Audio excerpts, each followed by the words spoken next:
When you meet with students individually, are you doing most of the talking?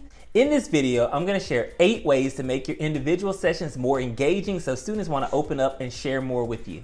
And they should be able to walk out of your office knowing how to use the skills you teach them. So let's go. Number 1, play games with your students. Before you can have an individual session and get students to open up and share with you, you have to build a relationship with them. There are many ways that you can do this, but I usually play games with them in counseling sessions. Talking may work for some students, but most of them need interactive hands-on activities. And there are multiple ways you can do this. You can play board games, card games, or even use icebreakers to get your students comfortable about sharing. Some of my favorite games include playing Jenga. I bought this set of Jenga blocks from Five Below, and it has different colors on the end of the tips. And I assign each one of these colors with a specific question. It's like, what superpower would you rather have? Or what was the last thing that made you laugh out loud? These are ways to get to know your students in engaging and fun ways. They get them to open up and be silly and get comfortable with you. If you would like a list of the questions that I use when I play Jenga with my students, check out the description below.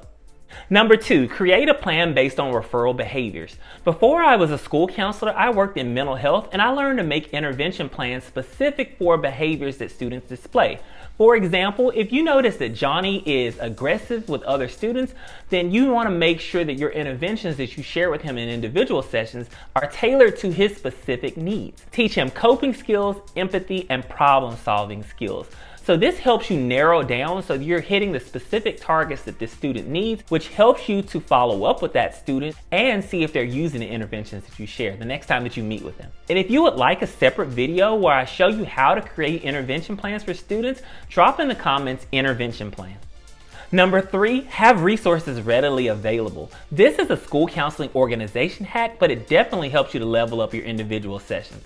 I keep all of my resources in a rolling cart that I bought from Michael's. Not only is it colorful and it adds to the aesthetic of my office, it's also very useful. My go-to resources that I keep readily available are deep breathing exercises, calming down skills, positive affirmations, and negative thought stopping worksheets.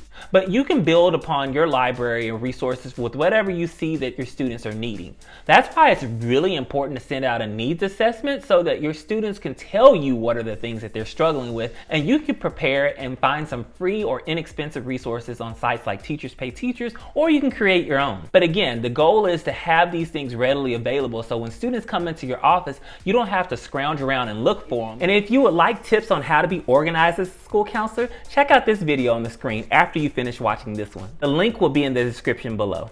Number 4, set time in your schedule to meet with students. So I block off specific times to meet with students so that I know which part of my day I can actually see students and work with them. I work in a middle school setting, so I usually pull students during their elective classes because I don't want to pull them from their core content like math, language arts, science, and social studies. This helps you because you know that there's a chunk of your day that you are going to devote specifically to working with students individually or even in small groups. Number 5, review confidentiality. Whenever I meet with a student individually, I always make sure that they know the 3 things that I cannot keep private. And that is if someone is hurting you, if you want to hurt yourself, or if you want to hurt someone else. I make sure that they know that on the front end because I don't want any surprises along the way. I want them to feel comfortable sharing what they need to share with me, but I also want to build that sense of trust so that they know that most things that they say are confidential between me and them, so that I won't share it with their family or their teachers or other students. This helps students feel comfortable and it helps your sessions flow better. And here's a side tip for new school counselors. Sometimes teachers are going to come to you and ask you what you talked about in individual sessions. You have to maintain confidentiality. One way to do that to support students and the teachers is just to share with them the basics without breaking trust for that student. And say something about, these are the skills that we worked on. I taught Johnny some deep breathing exercises and we went over different ways to calm down when he's upset. Tip number 6, give students your undivided attention. So when students come into your office, put your phone down. I put mine on Do Not Disturb, and I make sure that I'm looking at them when they're talking to make sure that they feel seen, heard, and special. And I'm not scrolling through my phone, I'm not checking my emails or doing anything else that I need to do. There are times when I'm in sessions and I start yawning or I feel drowsy, and I'll encourage Johnny to get up and let's go take a walk and go outside and get a breath of fresh air. I make sure that I give them my undivided attention. Tip number 7, show your personality. Make sure that when you're having a session with a student that you're having fun. Don't overthink it and don't stress out. Take some of the tips that you've learned in this video and make it your own. Our students genuinely just want to know that adults really care about them, and so if you're even taking the time to watch this video, it shows that you're concerned and you want to improve. So remember, don't overthink it and don't stress out.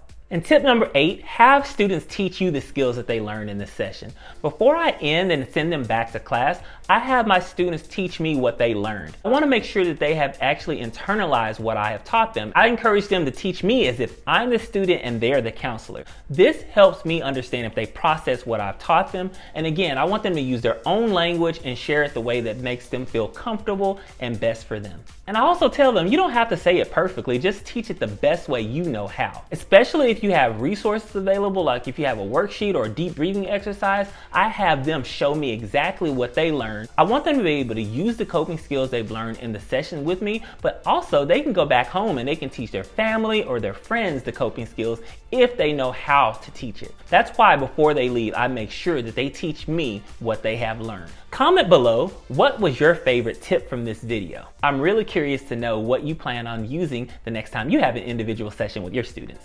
And if you got value from this video, I need you to do 2 things. Like this video because it tells me what kind of content you like, and it helps push my channel out to other counselors who need it. And if you've gotten value from any of the videos or resources that I shared, I love Starbucks, so I would love it if you would buy me a coffee by going to this link right here. I'll also drop it in the description below. And last but not least, check out this video on the screen. These are some games that you can play in individual sessions, small groups, and classroom counseling lessons. They're everyday games that you can buy anywhere, and they're gonna drastically improve the effectiveness of your lessons and make sure your students are engaged. So check out this video.